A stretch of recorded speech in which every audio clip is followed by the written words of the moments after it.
নবীর নামে কুরবানি দেওয়া যাবে কিনা? নবীর নাম বলতে মূলত নবীর পক্ষ থেকে কুরবানি দেওয়া যাবে কিনা।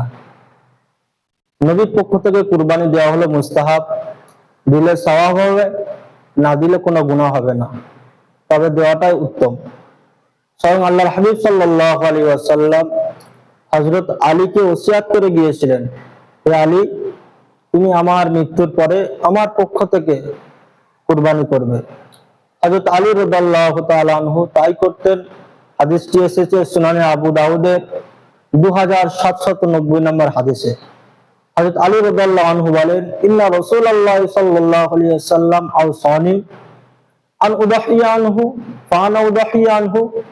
অর্থাৎ হযরত আলী রাদিয়াল্লাহু আনহু বলেন, আল্লাহর হাবিব সাল্লাল্লাহু আলাইহি ওয়াসাল্লাম আমাকে ওসিয়াত করে গিয়েছিলেন, হে আলী, তুমি আমার ইন্তেকালের পরে আমার পক্ষ থেকে কুরবানি করিবে।